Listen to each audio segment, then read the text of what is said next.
Hello students, welcome to Cyton education. हम पढ़ रहे हैं चैप्टर एनिमल किंगडम एंड आज का टॉपिक है हमारा फाइलम इकाइनोडर्मेटा। देखिए बच्चों, आपने लास्ट जो लेक्चर था उसके अंदर मोलास्का को हमने डिस्कस कर चुके हैं। ठीक, मोलास्का के बारे में हमने कुछ एनसीईआरटी लेवल भी पढ़ा एंड एनसीईआरटी को कवर करते हुए हमने कुछ एक्स्ट्रा पॉइंट्स को भी डिस्कस किया था। यानी कि मैंने आपसे कहा था कि एक्सेप्शंस जो होते हैं वो पूछे जाते हैं, अपवाद हैं।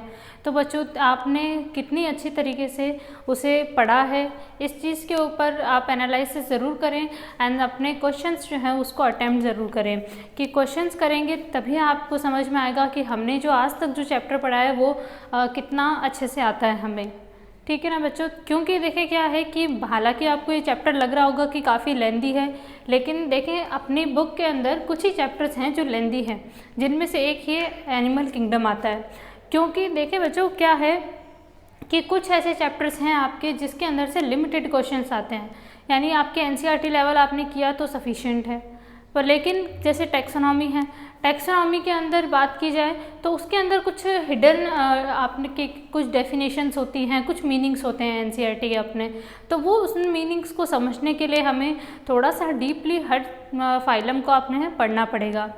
आप खुद थोड़ा सा पढ़ के देखना कभी कि कुछ कुछ फाइलम्स ऐसे दे रखे हैं आपके एनसीईआरटी में जिनको पढ़ने से आप हम देखें तो किसी एनिमल को इमेजिन नहीं कर पाते। ठीक है, सो आप ज़्यादा से ज़्यादा क्या करें कि ये लेक्चर्स जो हैं हमारे, ये सारे लेक्चर्स आप पूरे एनालिसिस करें अपनी एनसीईआरटी के बेसिस के ऊपर, और प्लस एक्स्ट्रा पॉइंट्स कौन से हैं उसके अकॉर्डिंग आप अपने नोट्स बनाएं बच्चों। ठीक है, क्योंकि हम यहाँ पर आपके एनसीईआरटी तो कवर करवा रहे हैं, लेकिन आपकी क्वेश्चन प्रैक्टिस ज़रूर होनी चाहिए। एक्स्ट्रा पॉइंट्स आपके जो है वो क्वेश्चन के पर्पज़ से बताए जा रहे हैं। सो अगर आप क्वेश्चंस नहीं कर रहे हैं तो ध्यान रखना कि आपकी जो प्रिपरेशन है उसमें प्रॉब्लम हो सकती है। ठीक है बच्चों, तो आप जो है वो पूरी तरह से आप मेहनत करें, तभी हमारी मेहनत भी सफल होगी। ठीक है बच्चों, तो हम पढ़ते हैं नेक्स्ट फाइलम के ऊपर अपन डिस्कस करें, फाइलम इकाइनोडर्मेटा।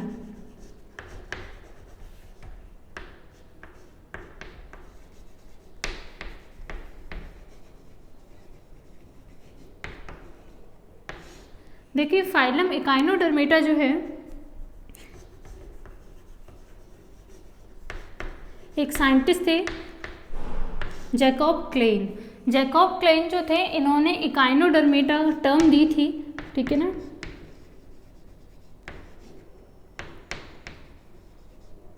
इन्होंने इकाइनोडर्मेटा टर्म दिया था। इन्होंने जितने भी एनिमल्स हैं इसमें आते हैं, जैसे कि स्टार फिश वगैरह है, ब्रिटल फिश वगैरह है।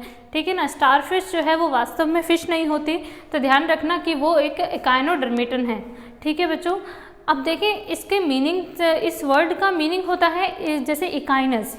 इकाइनस जो वर्ड है उसका मीनिंग होता है स्पाइन, यानी कांटेदार, मतलब जिनकी बॉडी जो है वो आपको कांटेदार दिखाई देती है। ध्यान रखें बच्चों कि क्या होगा, इकाइनस मीनिंग होता है स्पाइन, कांटे। ठीक है बच्चों, स्पाइनस कांटेदार, और डर्म का मीनिंग आप समझते ही हैं, एपिडर्मिस यानी स्किन। ठीक है ना, अधिचर्म जिसको हिंदी में बोलते हैं।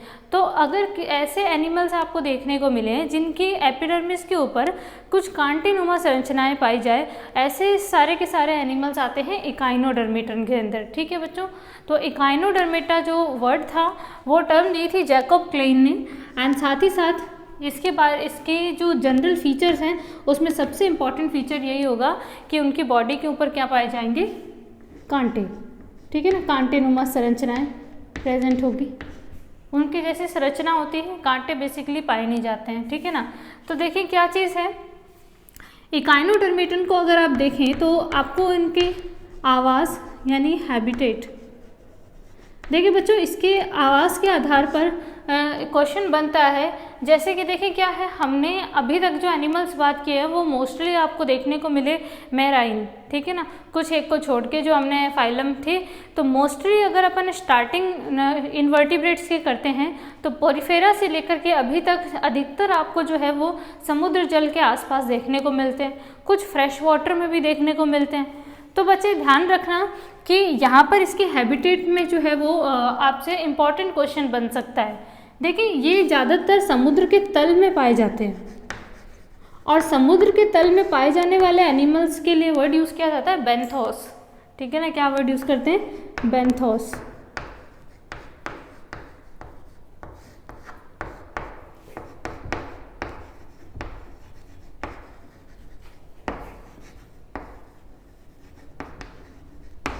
बॉटम ऑफ वाटर बॉडी, ठीक है ना। तो वाटर बॉडी के बॉटम में पाई जाती हैं, तो इसीलिए उसके लिए वर्ड यूज़ किया जाता है बेंथोस वर्ड यूज़ करते हैं। तो बच्चे ध्यान रखना कि अब हमने बात करी, काफ़ी सारे ऐसे थे जो मैराइन वाटर में मिल रहे हैं, ठीक है, लेकिन यहाँ पर है कि ये कभी भी ऊपर तैरते हुए आपको नज़र नहीं आएंगे। ये इनका ज़्यादातर जो रहेगा, ये ज़्यादातर हमेशा जो है वो बॉटम में ही रहते हैं, ठीक है ना, मोस्टली रहते हैं। तो कभी कभी ये क्वेश्चन बन सकता है आपका कि बिल्कुल कि बॉटम में, ठीक है ना, मैराइन वाटर के बॉटम में कौन से आपको एनिमल्स देखने को मिलते हैं। बहुत ही इंपॉर्टेंट है चीज़ बच्चों। तो बेंथोस का मीनिंग क्या होता है कि bottom of the water body, ठीक है ना, वाटर बॉडी के एकदम नीचे की तरफ मिलते हैं, ये ध्यान रखना, ठीक है बच्चों। एंड साथ ही साथ देखें बच्चों, अब नेक्स्ट इसकी अपन सिर्फ वो पहचान की बात कर रहे हैं अपन कि जिनसे इन एनिमल्स को पहचाना जा सके, ठीक है बच्चों। तो ध्यान रखना, जैसे स्पाइंस हो गए और साथ ही साथ ये कहाँ पे मिलते हैं, इस बेसिस के ऊपर, ठीक। अब देखिए इकाइनोडर्मेटन्स को अगर आप जब देखते हैं तो इकाइनोडर्मेटा में आपको ज़्यादा कोई वैरायटी देखने को नहीं मिलती है।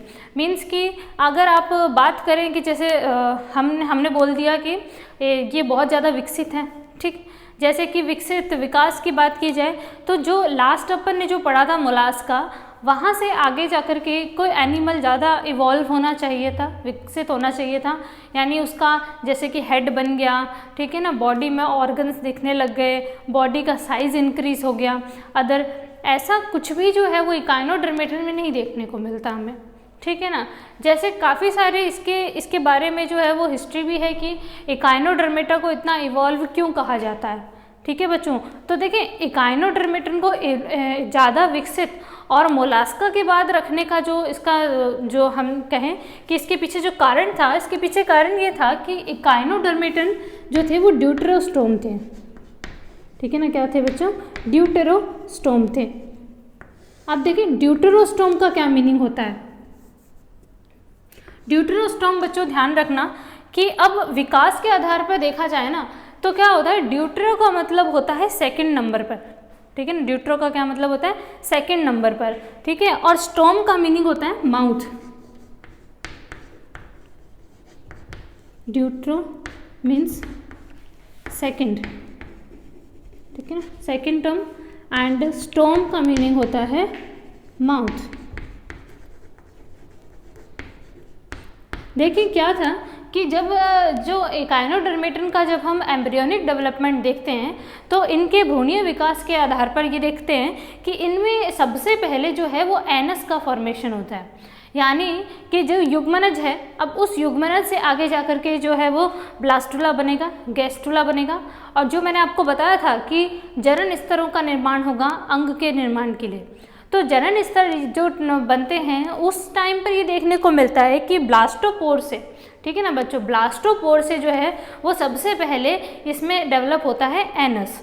देखें ड्यूटेरोस्टोम का मीनिंग ये होता है कि सबसे पहले बनेगा एनस और एनस के बाद बनेगा माउथ, ठीक है ना। यानी माउथ जो है वो हमेशा किस पे? सेकंड नंबर पे आए, इसीलिए ड्यूटेरो वर्ड यूज़ किया है। स्टोम तो हम हमेशा से ही वर्ड यूज़ किसके लिए करते हैं? माउथ के लिए। देखना आप काफ़ी जगह पे आपने हाइपोस्टोम वर्ड सुना होगा, ठीक है ना। तो कॉमन ओपनिंग जो बताई थी मैंने आपको एनस और माउथ की, उसको कहते हैं हाइपोस्टोम। तो स्टोम का मतलब होता है माउथ। तो बच्चे ड्यूटेरोस्टोम होते हैं इकाइनोडर्मेटन्स, ठीक है।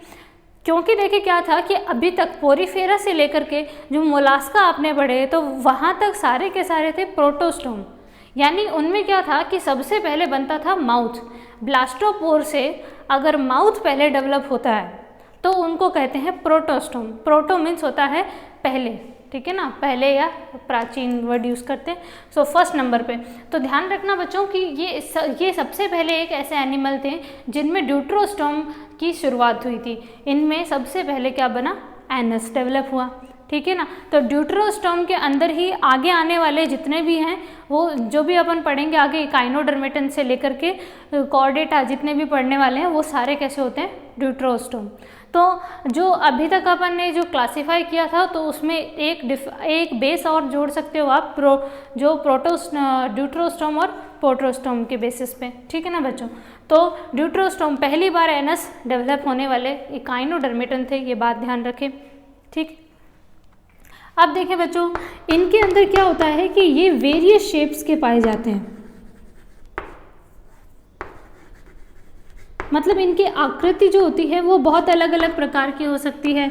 ये कभी स्टार के आकार के हो सकते हैं, ठीक है ना, स्टार लाइक हो सकते हैं, ठीक है ना, और डिस्क लाइक भी हो सकते हैं, गोल भी हो सकते हैं, ठीक है ना, डिस्क लाइक हो सकते हैं, स्टार लाइक हो सकते हैं, ठीक है ना, फ्लावर की तरह भी हो सकते हैं ये, ठीक है। तो मतलब इनकी शेप्स के बेसिस पे देखा जाए कि बॉडी की शेप्स जो है वो किस प्रकार की हो सकती है। तो बाहर से देखने में इकाइनोडर्मेटन जो होते हैं वो सारे अलग अलग देखने को मिलते हैं, शेप्स उनकी अलग अलग होती है। बाकी हम कुछ स्ट्रक्चर्स के बेसिस पे बताएंगे कि ये इकाइनोडर्मेटन है या नहीं है, ठीक है ना बच्चों। तो देखिए स्टार फिश की बात करते हैं, क्योंकि आप स्टार लाइक से आप सबसे ज़्यादा समझ सकते हैं कि स्टार फिश, ठीक है ना, स्टार फिश की बात करें अपन तो देखें बच्चों कि इनकी आकृति जो होती है शेप्स वो वेरियस टाइप की हो सकती है। अपन जनरल इसको कैसे पहचानेंगे, तो अगर जैसे देखा आपने मोलास्का है ना, ऑर्थोपोडा है, इनको तो आप आसानी से पहचान सकते हो। शेल देखा तो मोलास्कन है, सॉफ्ट बॉडी है और मस्कुलर फुट है तो मोलास्कन है, ठीक है ना। अदर कोई दूसरे हैं जिनमें लेग्स भी मिल रहा है और शेल भी मिल रहा है तो वो एम्फीबियंस है वगैरह, मतलब हम काफ़ी सारी चीज़ें जो है वो पता कर सकते हैं। और ऑर्थोपोडा को तो आप आसानी से पहचान सकते हैं, इंसेक्ट्स। सो ध्यान रखें बच्चों कि इकाइनोडर्मेटन में वेरियस शेप्स मिलने के कारण आप पहचान पाओगे कि ये इकाइनोडर्मेटन है, ठीक है ना।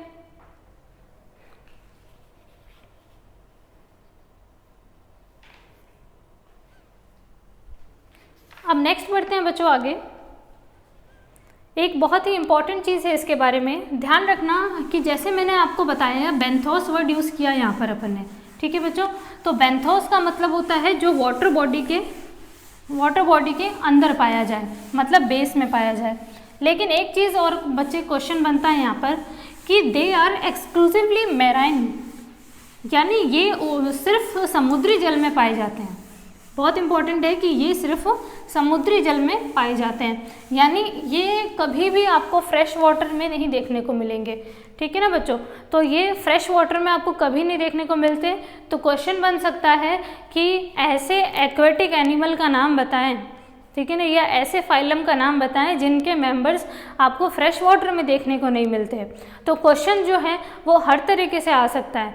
सिर्फ मैराइन बोलेंगे तो आपके पास बहुत ऑप्शन है, बॉटम में बोलेंगे ओनली फॉर तो भी आपके पास बहुत है, ओनली बॉटम बोल दिया तो आपके पास ऑप्शन आ सकता है इकाइनोडर्मेटन। परंतु अगर कह दिया सिर्फ फ्रेश वाटर में मिलते ही नहीं है तो वो जो क्या होंगे आप कंफर्म हो जाएंगे कि वो इकाइनोडर्मेटन है। तो हैबिटेट्स को आप बेस ले लिया करो, उस बेसिस पे सारे फाइलम की तुलना कर दिया करो, ठीक है ना बच्चों।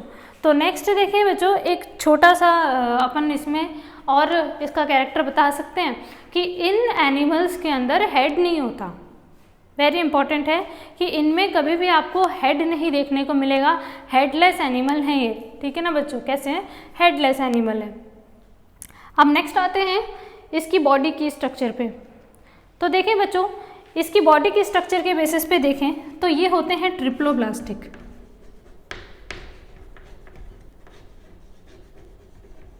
है ना। कैसे होंगे? ट्रिप्लोब्लास्टिक होंगे। तीनों लेयर्स पाई जाएगी इनके अंदर, एक्टोडर्म, एंडोडर्म और मेसोडर्म, ठीक है। साथ ही साथ सीलोमेट भी होते हैं, सीलोम पाई जाती हैं, ठीक है, सीलोम इसमें प्रेजेंट होती हैं। और साथ ही साथ देखा जाए तो एक चीज़ और है इसके अंदर कि बच्चों देखें इसमें एक बहुत ही इम्पॉर्टेंट सी चीज़ आती है कि इनमें जो सिमिट्री है, ठीक है ना, सिमिट्री की बात करें, ये अपन ने पहले भी करी थी। तो सिमिट्री में देखें ये रेडियली सिमिट्री होते हैं,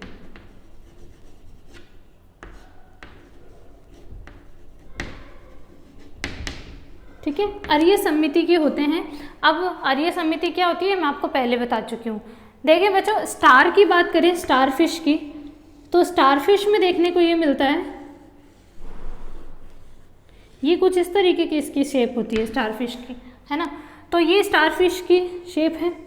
इसमें आपको इसकी 5 पार्ट्स जो है वो बाहर की तरफ निकले हुए दिखाई दे रहे हैं, है ना। ये 5 पार्ट्स हैं, ये दिखाई दे रहे हैं आपको। अब देखिए बच्चों, अब इसको आप कहीं से भी कट कर लो तो आपको जो है वो 2 इक्वल पार्ट्स मिलेंगे। तो यानी रेडियल सिमेट्रिकल है, आप इसको कहीं से भी कट कर लो। लेकिन इसको कट करने के आपके पास 5 प्लेन हैं, यानी कि 5 तल है। तो देखिए बच्चों, जब भी अपने पास एक से ज़्यादा तल होते हैं तो उसके लिए अपन वर्ड यूज़ करते हैं। जैसे रेडियल सिमेट्री तो है, लेकिन इसके पास 5 रेडियल सिमेट्री है, 5 जगह से आप इसको कट कर सकते हैं, इसीलिए इसको कहा जाता है पेंटामेरस रेडियल सिमेट्री। ठीक है ना, क्या कहेंगे, पेंटामेरस रेडियल सिमेट्री। तो बच्चे ध्यान रखें कि पेंटामेरस रेडियल सिमेट्री क्या होती है, ठीक है ना। तो ये बहुत ही इम्पॉर्टेंट चीज़ है। आप देखिए बच्चों, इनकी बॉडी में बात करें, इनके ऑर्गन्स की, तो देखिए इसके अंदर क्या मिलेगा आपको देखने को। बहुत ही इंपॉर्टेंट चीज़ है कि इनकी बॉडी के अंदर लोकोमोटरी ऑर्गन जो होते हैं वो एब्सेंट होते हैं। मतलब इनके अंदर क्या होगा कि जैसे अपन कहें लेग्स हैं, लेग्स नहीं पाए जाएंगे इनमें। इनके अंदर पूरा का पूरा वाटर वेस्कुलर सिस्टम पाया जाता है, वेरी इंपॉर्टेंट है। और अगर आप इकाइनोडर्मेटन को समझना चाहते हैं तो वाटर वेस्कुलर सिस्टम समझ लीजिए, आपके लिए काफ़ी होगा। ठीक है, मोस्टली क्वेश्चन इसी के ऊपर बन जाएंगे आपके। वाटर वेस्कुलर सिस्टम, जल परिवहन तंत्र। ठीक है,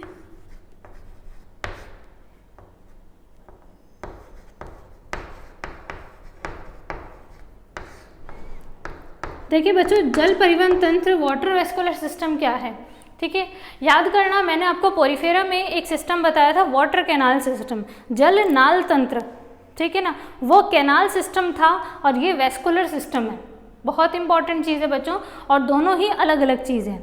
देखिए पोरिफेरा में जो था वो तो ये था कि उसके अंदर जो है वो स्पॉन्जोसिल कैविटी थी, उसमें वाटर आता था, ऑस्टिया से ऑस्कुलम से बाहर चला जाता था, तो उसमें ज़्यादा कुछ इतना ज़्यादा कॉम्प्लेक्सिटी नहीं थी। लेकिन इनके अंदर क्या मिलेगा कि जैसे स्टारफिश है, इसमें इस टाइप की कुछ ट्यूब लाइक स्ट्रक्चर्स देखने को मिलती है। ठीक है, मतलब कुछ इस तरीके की स्ट्रक्चर मिलेगी आपको देखने को। ये इस टाइप के आपको कुछ स्ट्रक्चर देखने को मिलेगी। इनकी बॉडी में, कंप्लीट बॉडी के ऊपर छोटी छोटी ट्यूब्स स्ट्रक्चर होती हैं, जिनके ऊपर इनको कहा जाता है अपने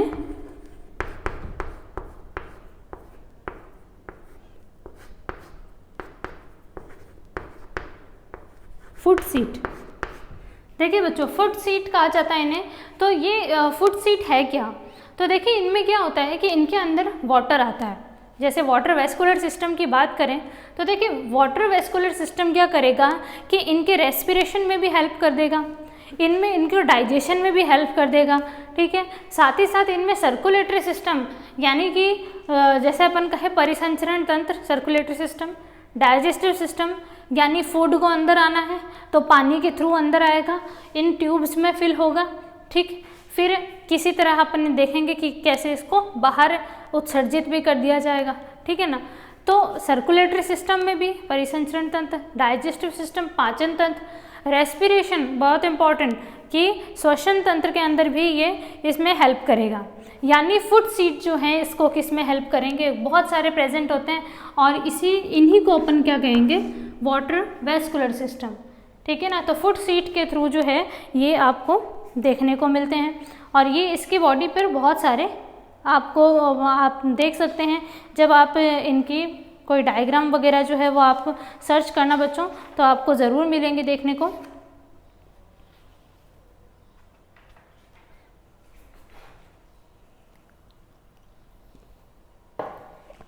ठीक है बच्चों, फुट सीट को एक नाम और दिया जाता है, इसको कहा जाता है ट्यूब फीट।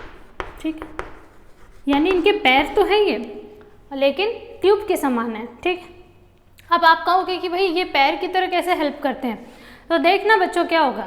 अब स्टारफिश क्या करती है कि ये बहुत ही स्लो मूवमेंट करेंगे और इनके अंदर जो मूवमेंट होगा वो कैसा होगा कि इनके अंदर जैसे ट्यूब्स में पानी फिल हुआ, ठीक है ना, वाटर फिल हुआ। अब क्या करेंगी कि ये फोर्सफुली वाटर को जब उसमें से एक्सक्रीटरी प्रोडक्ट्स को बाहर निकालना है, तो एक्सक्रीटरी प्रोडक्ट्स को जब ये बाहर निकालती हैं तो एक प्रेशर जनरेट होता है, ठीक है। जैसे अपन कहते हैं ना, अपन स्विमिंग होती है तो स्विमिंग करने के लिए वाटर को पीछे धकेलना पड़ता है, तो ठीक उसी प्रकार क्या होता है कि जैसे ही ये वाटर से एक्सक्रीटरी मटेरियल को बाहर निकालती हैं तो एक फोर्स जनरेट होता है एंड उस वाटर करंट के थ्रू वो आगे मूवमेंट करते हैं। तो क्या होगा कि ट्यूब इसलिए का क्योंकि ट्यूब की जैसी है और फीट इसलिए का क्योंकि ये लोकोमोशन में भी हेल्प करती हैं। तो ध्यान रखना बच्चों, वाटर वेस्कुलर सिस्टम किस किस में हेल्प कर रहा है? लोकोमोशन में यानी गमन में, ठीक, रेस्पिरेशन में,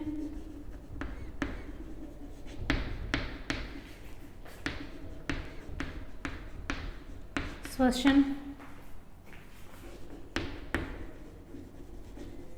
सर्कुलेशन में,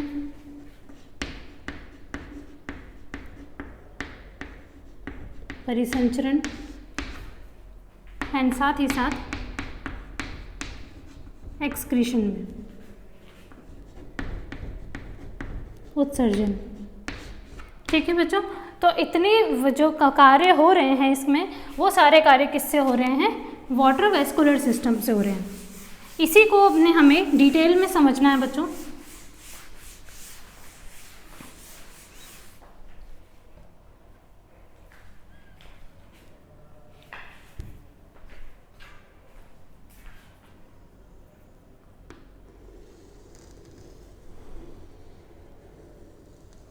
तो देखें, हम एक यहाँ पर वाटर वेस्कुलर सिस्टम जो है वो उसकी सिर्फ एक यूनिट बना रहे हैं।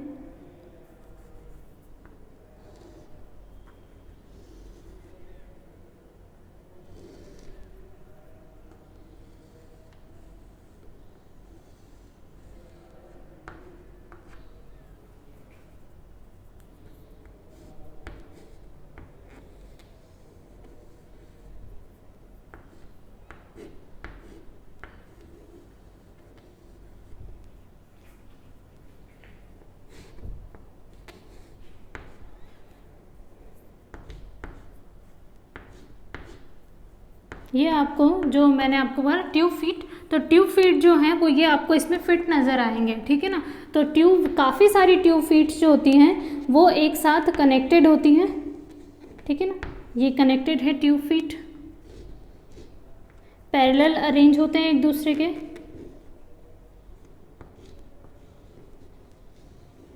तो हम बहुत एक सिंपल से डायग्राम से समझ रहे हैं बच्चों।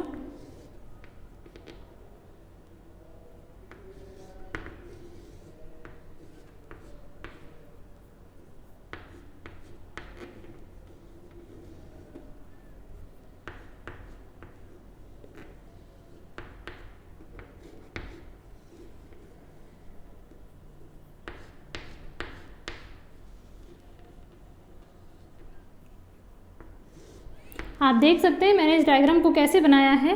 देखें, सबसे पहले रिंग एक, ओके, सो ये सेंट्रल रिंग हो गई, देखें, ठीक है, ये रिंग हो गई, एक रेडियल रिंग हो गई, ठीक। और फिर उसके बाद में इस रिंग से निकलती हुई फिर ये 4 रिंग्स और बनाई हैं, ठीक है ना, 4 रिंग्स बनाई है। और फिर उस रिंग के ऊपर अपन ने क्या बनाए हैं? ट्यूब फीट्स बनाए हैं। तो ध्यान रखना, एक रिंग है जो काफ़ी सारे रिंग्स को हैंडल कर रही है एंड साथ ही साथ इससे निकलने वाली ये काफ़ी सारी आपको रिंग्स देखने को मिल रही है और इन रिंग से क्या बनेगी? ट्यूब फीट्स जो हैं वो देखने को मिलती हैं, ठीक है बच्चों। तो ध्यान रखना कि हमने इसको डायग्राम्स को जो है वो किस तरीके से बनाना है आपको। 2 रिंग्स के बाद में ट्यूब फीट्स आपस में पैरेलल अरेंज होंगे,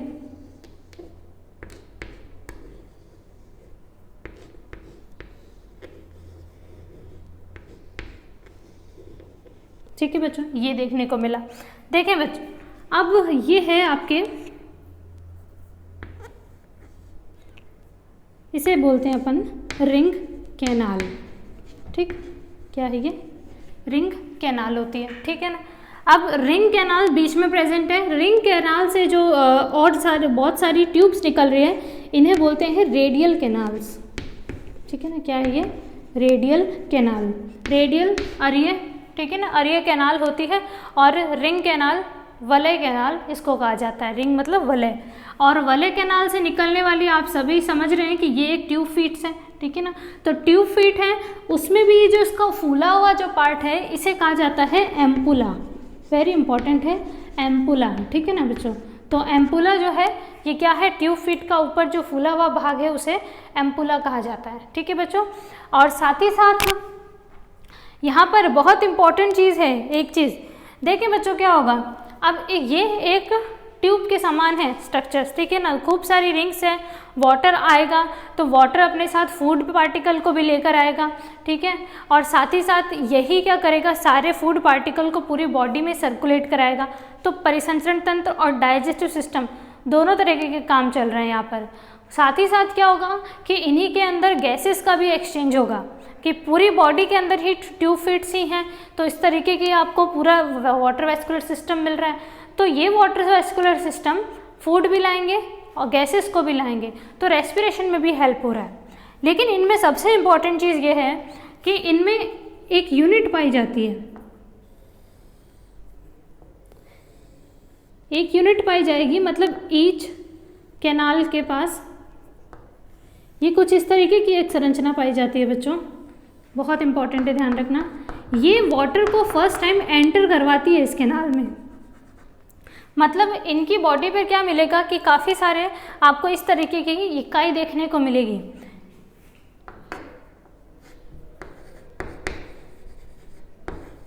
स्टोन कैनाल, ठीक। और इस पूरे का नाम है मैड्रेपोराइट, ठीक है बच्चों। क्या नाम है इसका? मैड्रेपोराइट, बहुत इंपॉर्टेंट है।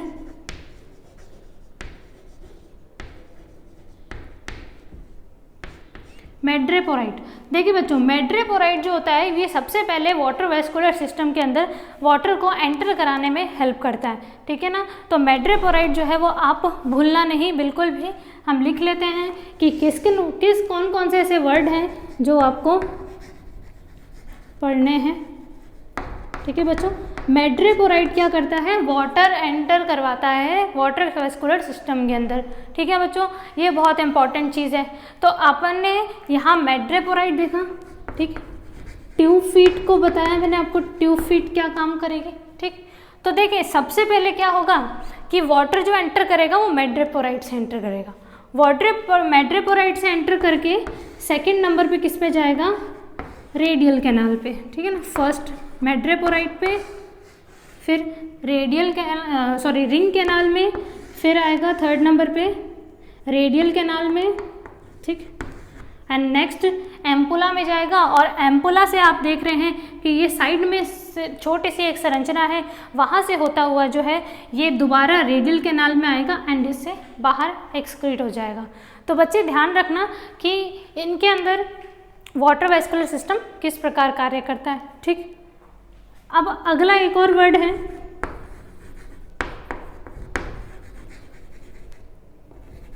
पेडिसिलेरी, ठीक है बच्चों, पेडिसिलेरी।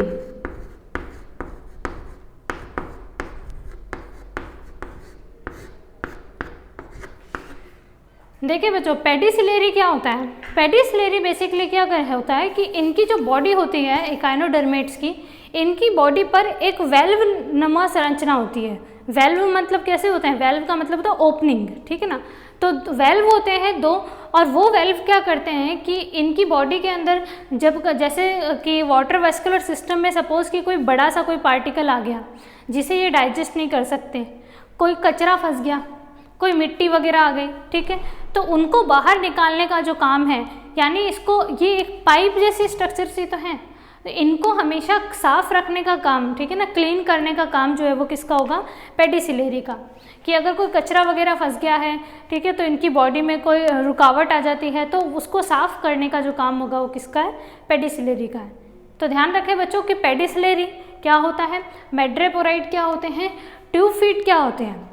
ये बहुत ही इंपॉर्टेंट चीज़ है आपके लिए, तो इसको आप अच्छे से नोट डाउन करें। हमने एक एक यूनिट बनाकर इसके बारे में बात करी है।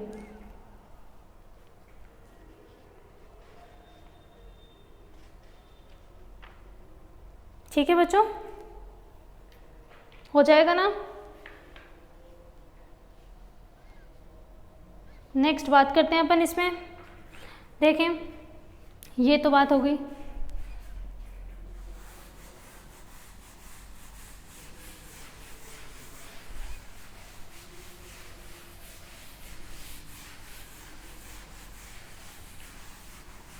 इसको रहने देते हैं अपन, क्योंकि ये पॉइंट्स बहुत ही इम्पोर्टेंट हैं आपके लिए। ठीक, अब देखें एक वर्ड और है,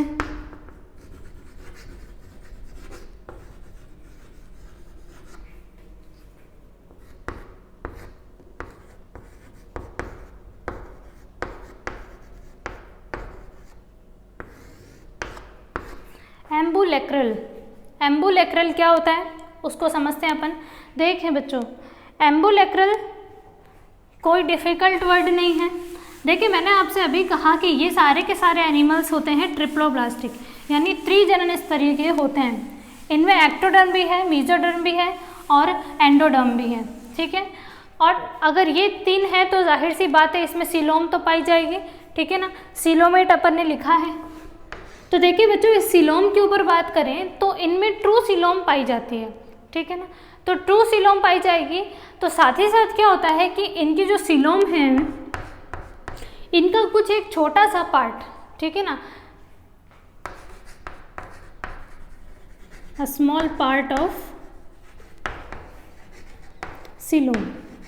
देखें स्टूडेंट्स, क्या है, एक छोटा सा पार्ट क्या होता है सीलोम का, थोड़ा सा अपने खुद को मॉडिफाइड कर लेता है, रूपांतरित कर लेता है। और ये रूपांतरित करके क्या करता है कि जो वाटर वेस्कुलर सिस्टम हम पढ़ रहे हैं, इसको हेल्प करता है कि ये लोकोमोशन में, यानी इनके अंदर क्या होगा कि जैसे सीलोम है, अब सीलोम एक कैविटी है, आप जानते हैं कि बॉडी कैविटी को अपन क्या कहते हैं, सीलोम। तो ये सीलोम क्या करती है, बॉडी कैविटी, इसके ये एक जगह है, ठीक है ना, इसमें पहले से पानी फिल होता है, वाटर फिल होता है।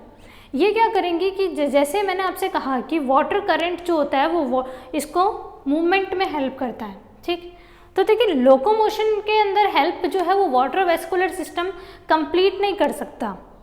जैसे कि आपने अभी जितने भी नाम पढ़े, मैड्रेपोराइट, ट्यूबफिट, पेडिसिलरी, ठीक है, तो ये सारे के सारे काम जो हैं ये रेस्पिरेशन में हेल्प ज़रूर कर देंगे, सर्कुलेशन में हेल्प कर देंगे, एक्सक्रीशन में हेल्प कर देंगे, ठीक है ना, उत्सर्जन, पाचन और आपने श्वसन में हेल्प कर देंगे। लेकिन साथ ही साथ क्या होगा कि ये लोकोमोशन में हेल्प नहीं कर पाते हैं। ठीक, तो ये लोकोमोशन में नहीं कर पाएंगे क्योंकि इसके लिए वाटर करंट जरूरी है कि पानी को अचानक से अंदर लिया जाए और बाहर निकाला जाए बॉडी से, जिसके कारण बॉडी जो है वो आगे की तरफ मूव हो और पानी पीछे की तरफ। तो ये जो मूवमेंट होता है ये होता है सीलोम के कारण। इसके सीलोम का एक छोटा सा पार्ट जो है वो खुद को मॉडिफाइड कर लेता है और बनाता है एम्बुलेक्रल। ठीक है बच्चों, ये कोई भी वर्ड एनसीईआरटी में नहीं है, लेकिन फिर भी इस पर क्वेश्चन बन सकता है। एनसीईआरटी में इकाइनोडर्मेट्स के बारे में ज़्यादा कुछ नहीं दे रखा है, एक ट्यूब फिट के अलावा और वाटर वेस्कुलर सिस्टम के अलावा नहीं दे रखा। लेकिन इन्होंने वाटर वेस्कुलर सिस्टम जब वर्ड यूज़ किया है तो पक्का ये उसके ऊपर क्वेश्चन ज़रूर बनाएंगे। तो बच्चे ध्यान रखना, एम्बुलेक्रल क्या होता है, एक छोटा सा पार्ट होता है सीलोम का जो लोकोमोशन में हेल्प करता है, हेल्प इन लोकोमोशन। ठीक बच्चों, यानी गमन में सहायता करेगा।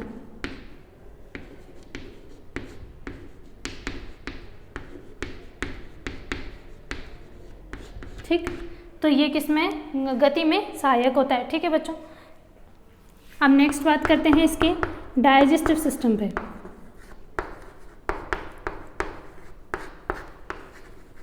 देखिए बच्चों, एक बहुत ही इम्पॉर्टेंट बात करते हैं अपन। मैंने आपसे कहा कि इनमें हेड नहीं पाया जाता, ठीक है ना, शीर्ष इसमें सर जो है वो इसमें नहीं होता, लेकिन इनमें फिर भी माउथ भी होता है और एनस भी होता है, क्योंकि ड्यूट्रोस्टोम की बात की अपन ने। ठीक, तो देखिए ड्यूट्रोस्टोम के बेसिस पे अपन ने कहा कि इसमें माउथ भी है, एनस भी है। तो बच्चों ध्यान रखना कि इसमें जो माउथ होता है वो तो होता है वेंट्रल साइड पर। माउथ कहाँ पे होगा इसमें, वेंट्रल साइड। ठीक, एंड इसका जो एनस है वो होता है डॉर्सल साइड। ठीक। कि वेंट्रल साइड क्या होती है बच्चों? वेंट्रल साइड होती है बॉडी नीचे वाली सरफेस, यानी कि जो कि सॉफ्ट सरफेस है, और डॉर्सल सरफेस होती है जो कि रफ सरफेस। तो इसका जो एनस है वो डॉर्सल सरफेस पे है और इसका माउथ जो है वो किस पे है? वेंट्रल साइड पर है बच्चों, ध्यान रखना। सॉफ्ट और हार्ड सरफेस हम पहले भी बोल चुके हैं, इसके बारे में बात की है अपन ने, ठीक है। नेक्स्ट देखिए बच्चों, आगे अपन बात करते हैं इसके सर्कुलेटरी सिस्टम की। तो ध्यान रखना बच्चों, जैसे मैंने अभी आपसे कहा कि इसका सर्कुलेशन जो होगा, परिसंचरण, वो तो सारा का सारा वेस्कुलर सिस्टम से हो रहा है। तो इनके अंदर क्या होता है कि इसमें किसी भी प्रकार का कोई ब्लड नहीं पाया जाता, कोई ब्लड नहीं है, ना ही कोई हार्ट है। तो सर्कुलेटरी सिस्टम जो है वो बहुत सी मतलब होता तो है, लेकिन फिर भी इसके अंदर ब्लड नहीं पाया जाता, क्योंकि सर्कुलेशन का सारा काम किससे हो रहा है? वाटर वेस्कुलर सिस्टम से हो रहा है, ठीक है बच्चों। सो इनमें डाइजेस्टिव सिस्टम हो गया, रेस्पिरेशन की भी बात कर ली अपन ने, एक्सक्रीशन की भी बात कर ली, कोई विशेष अंग नहीं पाए जा रहे हैं इसमें, ठीक। लास्ट है इसमें एक नर्वस सिस्टम, ये थोड़ा इंपॉर्टेंट है आपके लिए, तंत्रिका तंत्र।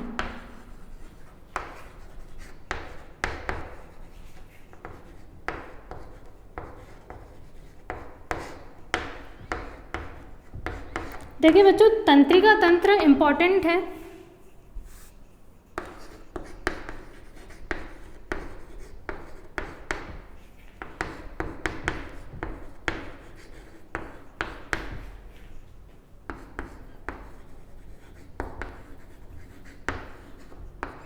इनमें देखिए तंत्रिका तंत्र, नर्वस सिस्टम की बात की जाए तो देखिए बच्चों, इनमें ब्रेन नहीं होता, ठीक है ना।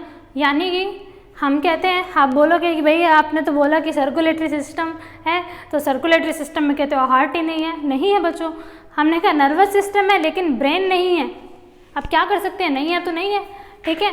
लेकिन इनमें क्या है कि नर्वस सिस्टम ज़रूर मिलता है।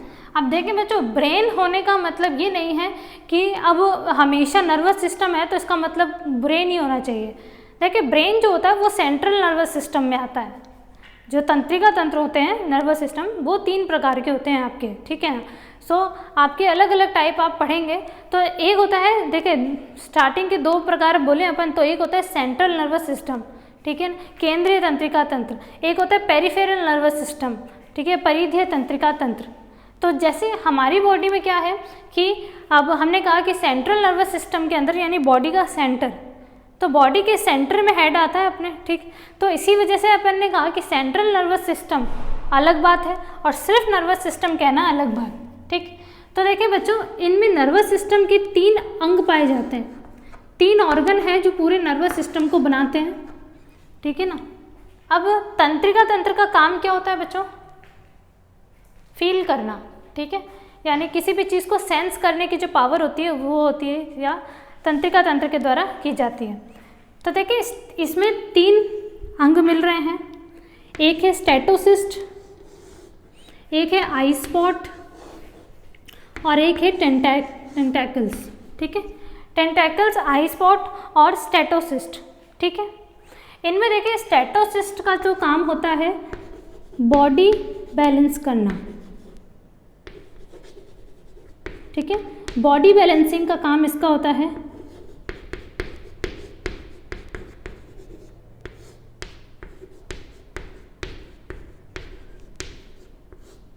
ठीक है ना, शारीरिक संतुलन को बनाए रखने का। आई स्पॉट जो होती है इसका काम होता है लाइट को सेंस करना, यानी देखने की क्षमता, ठीक है, यानी प्रकाश के प्रति जो होती है ये सेंसिबल होती है। टेंटैकल्स जो होती है, टेंटैकल्स का काम होता है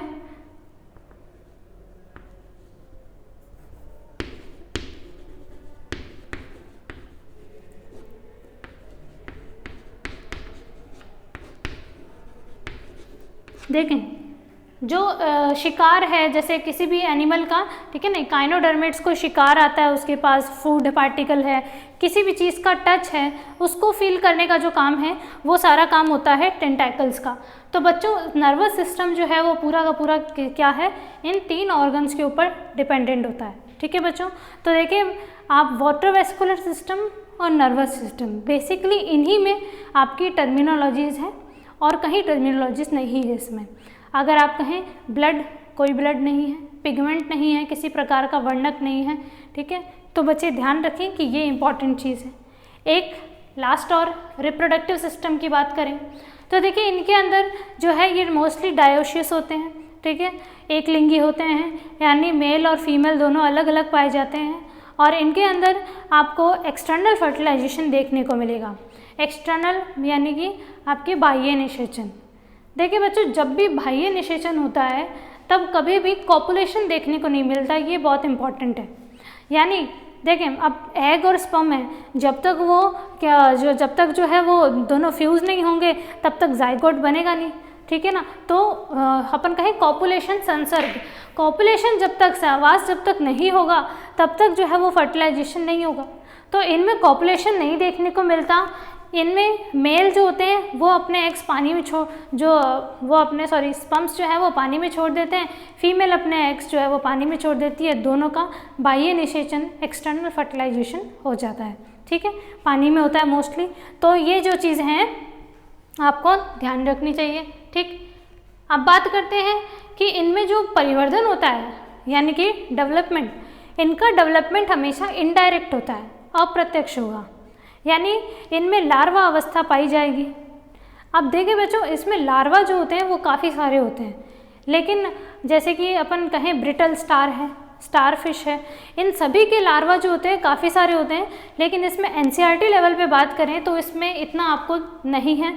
सो हमें एक लार्वा का नाम याद रखना है, स्टार फिश, क्योंकि वो एग्जाम्पल आपकी बुक देती है। देखिए बच्चों, स्टार फिश का जो लार्वा होता है उसका कहते हैं बाइपिनेरिया, ठीक है, बाइपिनेरियल लार्वा होता है स्टारफिश का। तो ये चीज़ें बच्चों आपको ध्यान में रखनी है और ज़्यादा आपको डिटेल में इसमें हम डिस्कस नहीं करेंगे, ठीक है बच्चों। मिलते हैं नेक्स्ट लेक्चर के अंदर, पढ़ते रहिए। Thank you so much.